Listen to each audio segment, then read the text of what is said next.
and welcome to our show for the love of animals. We have a great feature for you today.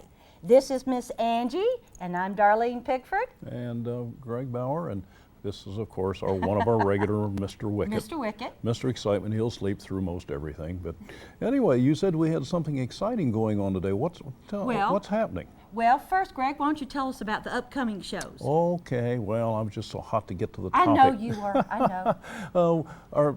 We have a couple of upcoming shows we're sure our viewers will like. One on acupuncture with animals, which is kind of something new and unusual. We've been wanting to do that show for a while, and now we have a person that can talk about it.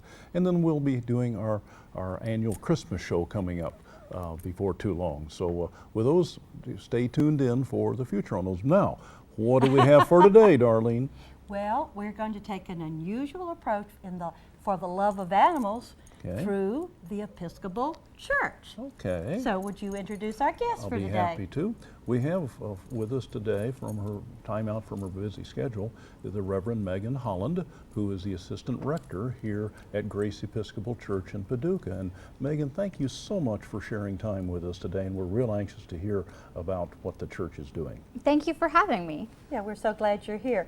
Tell us first about your own fur family. My fur family. I have two cats, a brother and sister, named River and Skystasia. They're Maine Coon mixes, we think. They were adopted from the Murray Humane Society. So who knows what their background really is. And I understand you chose one and your husband, Tyler, chose the other one? Exactly. Well, we went to the Humane Society with every intention of coming away with just one kitten. And I went straight to Sky and picked her up. And Tyler, my husband, went straight to River and picked him up. And we both just stared at each other. And eventually we said, well, we're going to have to get two. Wait, you can't go wrong with a fellow who loves cats. No, you can't. And we're going to be hearing more about both of those in our two happy tales today. Are. So. Excellent. Well, let's start out. Megan, tell me what the ENAW is. I can do that. That's the Episcopal Network for Animal Welfare. Okay. It's a grassroots organization composed of lay people and clergy within the Episcopal Church who want to support churches that want to support animals. So they believe that all of God's creatures deserve basic compassion and humane treatment. Okay. And so anybody can access this resource. I assume it's on the web? Yes, it's enaw.org. Okay. And so there are lots of resources on the website. Okay. How did you find out about this? I wasn't even aware of it. Of course, maybe, I'm Episcopalian, but I didn't know anything about it. Yeah, I have a lot of colleagues that are very involved in the ENAW. A lot of my colleagues want their congregations to be animal-friendly congregations. So this is a great resource to make sure that your church is supporting animals. All right, and the people who support animals, and the people who support animals, exactly. As it turns out, we sort of need people to... Right. Episcopalian or not, right? Yeah, right, exactly. Well, I think one of the features of this is a seasonal occurrence called the Blessing of the Animals. Yes. What is that? So every animal-friendly congregation with the ENAW makes a commitment to hold a yearly blessing of the animals. And it's usually done around St. Francis Day, which is in the beginning of October. And St. Francis is the patron saint of animals. So at the blessing of the animals, you gather all of your animals that you'd like to be blessed. So that's pets or work animals or kind of, any animal that has touched your life. And you bring it to the courtyard of the church, or in some cases inside the church, and a priest will bless your animal. Oh, how neat.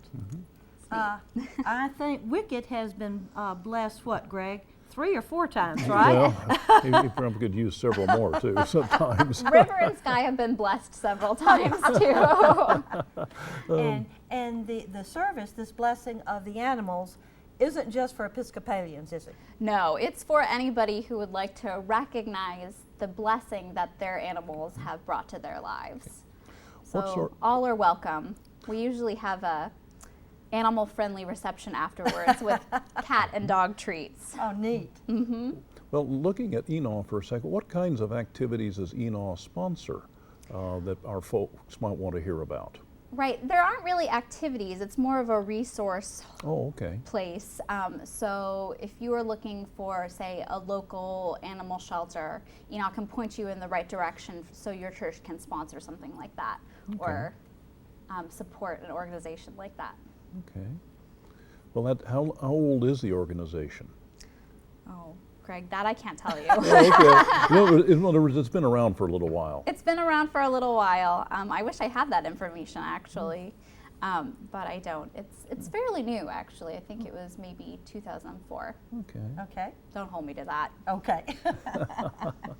Well, and we're getting at a point now where, as we're beginning to hear about them, we want to hear more about the blessing of the animals and things, but we want to take a short break now and do a little happy tale about one of the two cats that Megan mentioned, called River. So you viewers will enjoy this little story. Give a listen. River is a 6-year-old orange and white male cat. He is of Maine Coon mix and weighs about 17 pounds. He and Sky are siblings and both cats live with us. You will meet Sky later.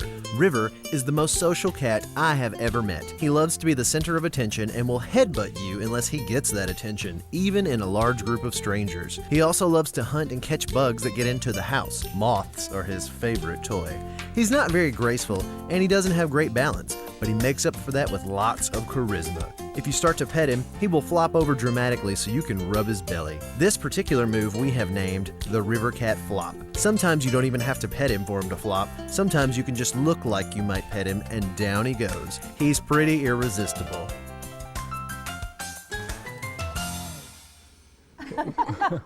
Welcome back. We hope you enjoyed that little tale about River and the flop, as we call it. That's absolutely Coined priceless. the name.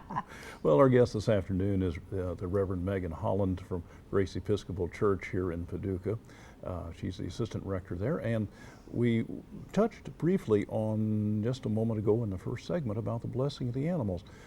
Megan, tell us a little bit more about what's involved in that service when people can come to the church and on at the particular ceremony and such. What all is involved? What's with involved?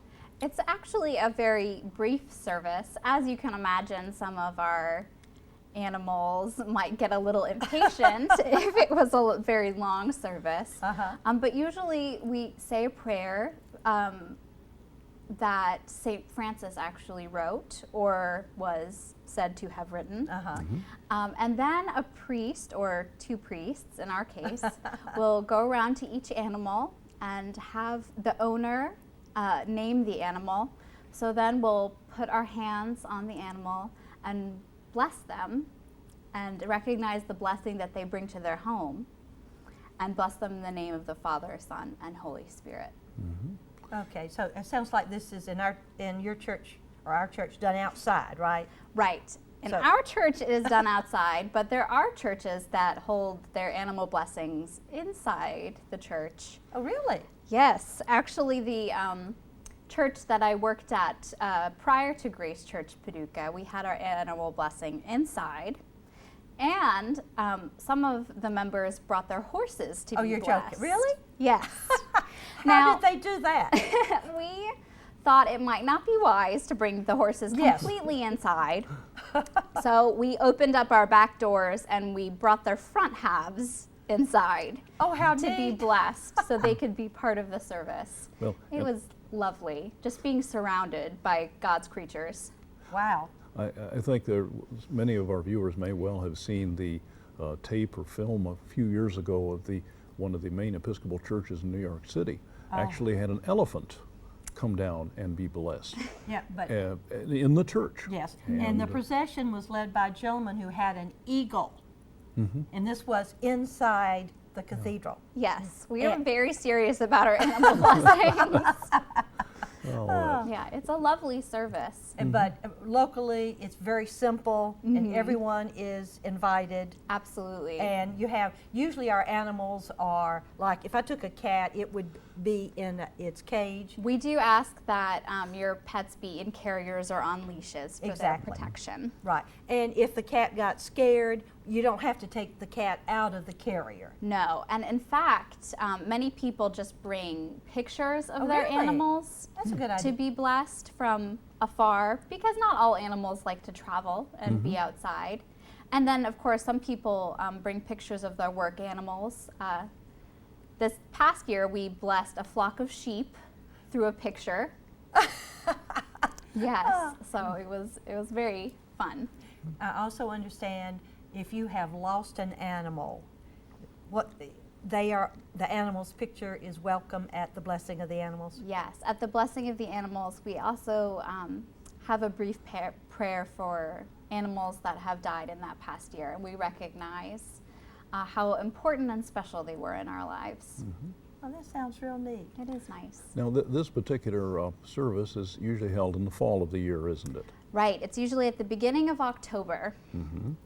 And in celebration of St. Francis, right? Right. Tell us a little bit more about this saint. About St. Francis. Well, we have a lot of legends around St. Tell us Francis. some legends. Okay. There are a lot of really good ones. Of course, you know, as legends go, we can't say that they're true or not, but they sure are fun. Okay. One of the most popular ones is that St. Francis was traveling with some of his fellow monks Okay. and decided to go off by himself because he was going to preach a sermon to the birds. Okay. So he went, and birds are said to have surrounded him and listened to his sermon, and not one of them flew away.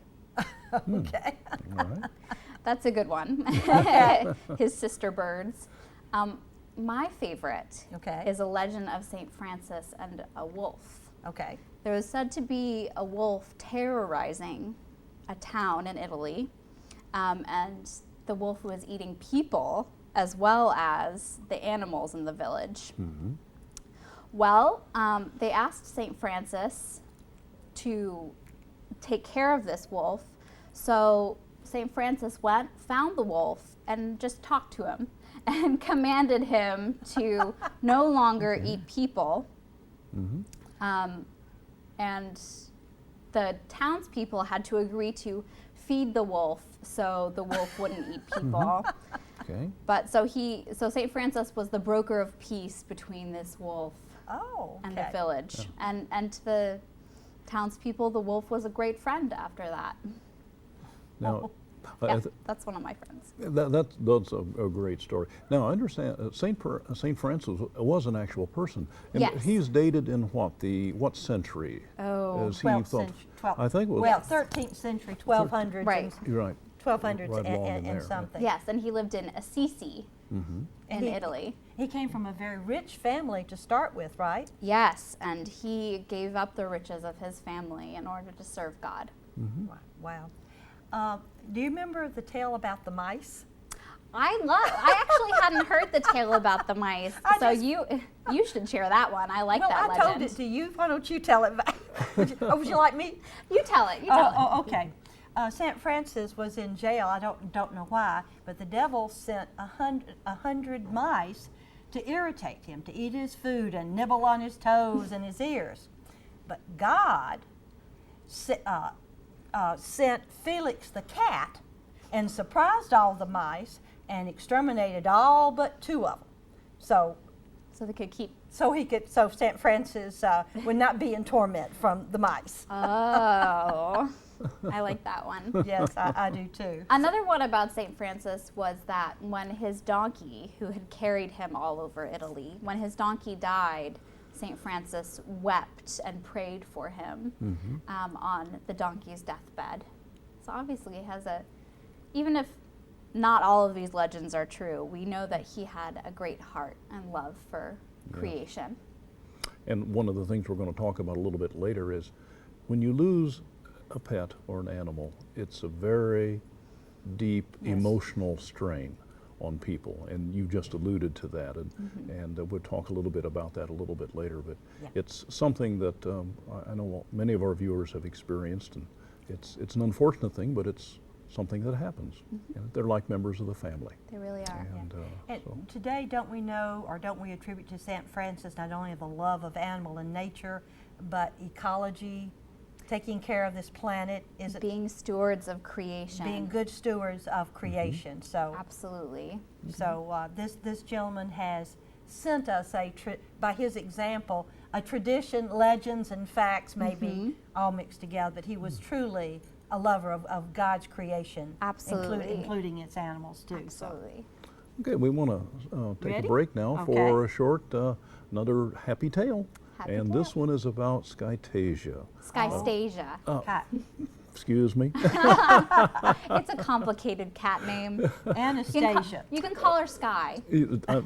I can handle Sky much better. Anyway, our viewers, I know, will get a kick out of this one. This is the other cat in Megan's family, and very unusual thing, so give a listen. Skytasia, or Sky, is a 6-year-old black and white female cat. She is of Maine Coon mix and weighs about 17 pounds. She and River are siblings. Sky is definitely a mama's girl. She follows me from room to room and definitely favors me. When I go to bed at night, she crawls under the covers with me and sleeps curled up next to me. One activity she enjoys is singing. She has a typical Maine Coon trill in her meow, making it quite distinct. It should be noted that Tyler and I do not enjoy her singing. As the sun comes up, Sky likes to sit against the high point in our bedroom, which is our dresser, and meow into the air over and over again. We have named this activity Sky's Morning Songs. Occasionally, the concert will end prematurely when we squirt her with a squirt gun we keep by our bed. Her favorite toy is without a doubt the plastic ring around the milk container lid. She can play with that for hours. Welcome back. We hope that you're enjoying our program this afternoon, and particularly those two happy tales. Sky, I guess she has rooster in her or something. I'm not sure just what it is, but the sunrise certainly brings out the best in her. And maybe the worst in her owners. We've frequently thrown socks at her or squirt her with a water gun. Water is a good deterrent for cats. Is she the one that sings to the cross? She does. I have this cross that is hanging up in our bedroom, and it is actually gotten for me in Assisi, where St. Francis is from. Oh, wow. And I guess because it's shiny, she likes to meow at it in the morning when she's doing her morning songs. Oh, okay. But I think it's a form of cat prayer that she's doing. I prefer to think that. So I might, if she's meowing to the cross, I might let her go on a little bit longer than I would normally. Well, we're so happy this afternoon to have with us Reverend Megan Holland from the Grace Episcopal Church here in Paducah, and we're talking about animals and how the church views animals and some of the things that they've done with them. And we'd like to kind of, first of all, Megan, if people would like more information about what the church does with animals, And with what the we're blessing of doing. the animals and what we're doing, etc., and some future plans, how can they contact you? Well, they can contact me at Grace Episcopal Church in Paducah. Our website is www.gracepaducah.net. Okay. And the telephone number is 270-443-1363. Okay. Okay. And the church can be contacted directly at what hours? Usually about 9 to 5, Monday through Thursday. And then, of course, we're there almost all day Sunday. And on Saturday morning, I think, 9 to 12. From time to time. Certain Saturdays. Yeah. Okay. Just call us. We'll get back to you. I know. And you can also contact us through email on our website. Yes, all that information is up on the website. Or Yes, leave it is. or leave a voicemail message. Okay. Or Absolutely. something like that. So. Okay, besides, just to recap, besides the enaw.org, which is the Episcopal Network for Animal Welfare, Good job. which is kind of like I got it down now, a resource list. One of the resources is the blessing of the animals, and you could have different services. our service in our church might be different than somebody else's, right? Absolutely. Okay. Oh, and just incidentally, other churches do have blessing of the animals. I know some Methodist and Presbyterian churches, so it's not just we Episcopalians who No, lots of different traditions and okay, churches all right. do it. But those are two things on the network. A third thing I noticed on the network, it talked about the importance of pastoral care Right. to those who are grieving about animals. What are we talking about there? Well, the death of a pet can lead to profound mourning, and providing pastoral care means that the ministers in the church are there for people that are going through this period of mourning in their life. So any kind of grief, especially the loss of a pet, is taken very seriously, because in a lot of ways it's like the loss of a family member. Yes. And there's never a right way to grieve. No. So the church is just very conscious of trying to be there for people. Well, and what particular things do you as a minister or do members of a congregation, could they do to help a person grieve? Well, I think the first thing is listening. A lot of people love to tell stories about their pet and want a place to put those stories in a larger context, even sometimes a holy context in their life. Yes. Also, sometimes people might want to have, a small prayer service or remembrance for their pet. And I think that's a completely appropriate way to mark the occasion. We want to make sure we encourage that expression of grief. One of the hardest things as you're losing a pet is decide whether to put the animal down, to euthanize it or not. Yes. Do you have any guidelines about, it's never easy, let's say Right. you have to do it. Right. But if you have any, for example, if I had a friend, I would never let them go alone unless they wanted to have their pet Right. put down. Absolutely. And that's a very difficult decision. Very difficult. Again, I think just listening to a person where they are, it can be enormously helpful. So having a minister or somebody in your life to be there with you as you're making that decision, or be there with you at the moment, Yes. I think is very important. Yeah. I have had to put several pets down, Greg and I have, and at first I couldn't participate, but I've learned that if I am going to put a pet down, it'll be in my arms, Right. And at one time I was not able to do that. Well, don't worry. Your pet was in God's arms. That's the most important. Yes, absolutely. So even if you're not there when your pet dies, your pet was not alone. Yes. Yeah. Which leads me to something. Do you have any particular favorite pet poems or prayers or? I actually do. It's a fairly new book called Animal Rights. It's liturgies of animal care. So it's not just when a pet dies. There are all sorts of liturgies about animals. It's by the Reverend Andrew Lindsay, Linzey, I believe. And I have a prayer, but I'm afraid it's going to be too long. Should I just start go and ahead. you can We'll edit stop. it? We'll talk Please fast if share we it need with to. us. Okay. Please share it with us. This was actually said, this is the prayer that Reverend Lindsay said for his own dog, Barney, as he died. So I'll put the name of the dog, Barney, in the prayer, but it could be for any pet. Pilgrim God who journeys with us through the joys and shadows of this world, be with us in our sorrow and feel our pain. Help us to accept the mystery of death without bitterness, but with hope. Among the shadows of this world, amid the turmoil of life and the fear of death, you stand alongside us, always blessing, always giving arms, always outstretched. For this we know, every living thing is yours and returns to you. As we ponder this mystery, we give you thanks for the life of Barney, and we now commit him into your loving hands. Gentle God, fragile is your world, delicate are your creatures, and costly is your love, which bears and redeems us all. Amen. Wow. That's a beautiful prayer. Here's another book I have to go and buy. Speaking of the title of the quite book, Animal Rights, but it's R-I-T-E-S. Exactly. Not R-I-G-H-T-S. Right, okay. R-I-T-E-S. R-I-T-E-S, okay. Well, Megan, in summary, we've talked about the Episcopal Network, the blessing of the animals, St. Francis, pastoral care. What one idea or thing would you like our viewers to remember in our last couple of minutes? I think it would be that our pets are very important parts of our faith stories, and there are a lot of ways to honor our pets as we live out our faith.